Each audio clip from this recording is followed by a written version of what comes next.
Hello everybody, welcome back to Cannonball Cottage. Today we're going to make a little bit of sausages. There's some here that I've already done, and there's some meat here that's already been ground using this KitchenAid attachment. And as you can see, the attachment also has a nozzle attached to it now to allow us to make the sausage. So in here we've got some ground or minced pork, and in this little dish here we have some seasonings, and these seasonings consist of some salt, 1.5 teaspoons of salt, a teaspoon of pepper, a teaspoon of marjoram, a heaping teaspoon of sage, and half a teaspoon of mace, or you can use nutmeg. And I've also added in this mix half a teaspoon of coriander. But if you do start making your own sausages, you can play around with seasonings that suit you. So what we're going to do is I minced this meat yesterday, and it's been in the fridge for 24 hours so that the meat is really cold. And it's quite key to making sausages that you need to have the meat as cold as possible. So now the seasonings are in, I'm going to mix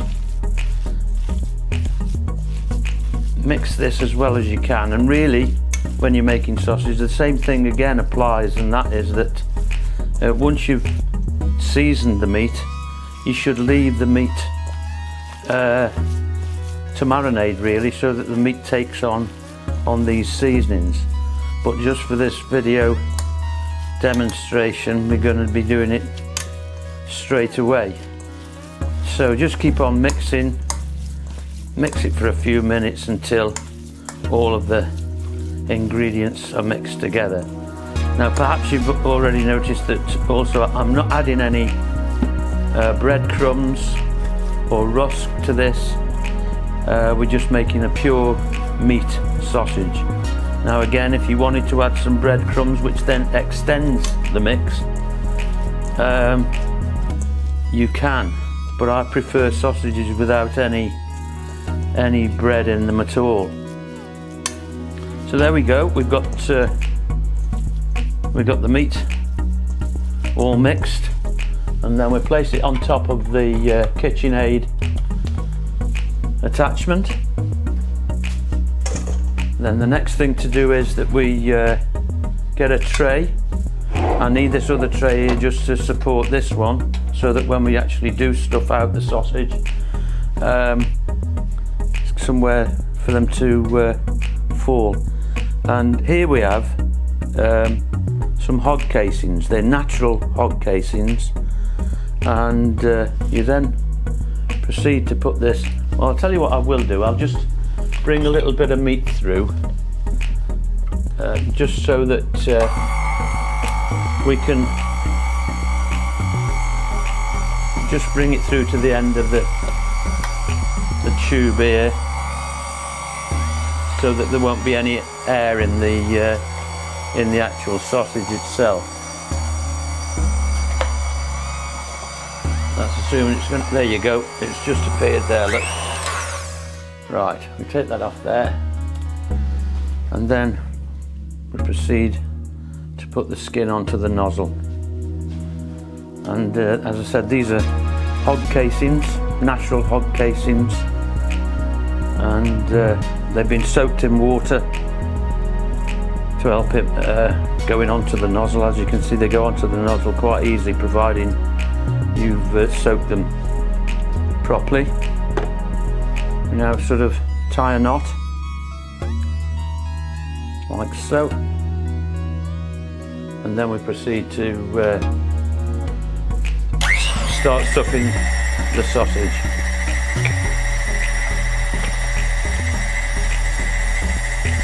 And there you can see the meat's on its way through into the skins. There you go, look.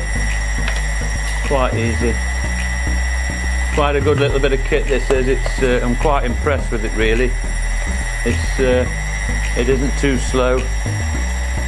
I mean, you wouldn't actually use an attachment like this if you were making lots of sausage. You'd actually need a more professional sausage stuffer, and or even mincer as well too. You'd need a bigger mincer if you're going to start making hundreds of pounds of sausage. This is purely and simply a household attachment, and I think you can see there it's doing the job. It isn't super quick, but it's actually doing the job. And as I said, I'm quite impressed with it for a household kit.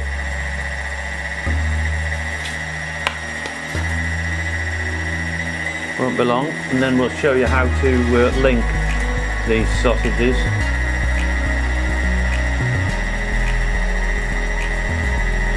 It's quite a coarse grind of meat, so that it gives you some body to your sausages once they're cooked. And of course, as I said, there's no bread in here. It's purely meat. Well, meat and fat ratio. There's sort of 80% meat, 20% fat, and I've used shoulder of pork to do this, and that's the perfect joint of meat that you should use, because the meat to fat ratio is perfect.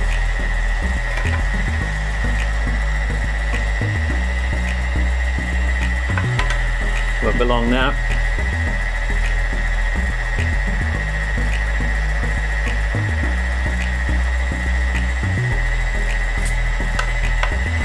Won't be long at all now.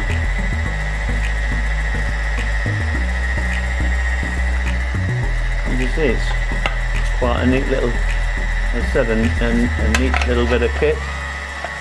Try and get all the meat collected up so that you don't waste any. Keep on pushing down. Make sure as you only use the plunger to go down there. Albeit that, for instance, this stem I think is too long for anyone to get the fingers down there. And under no circumstances, if you're at home, allow your kids to use this machine. And in fact, any machine, all machinery is dangerous where kids are concerned. You should keep them well away. There you go, that's, I think we're pretty much done there. We're just waiting for the final push, I think.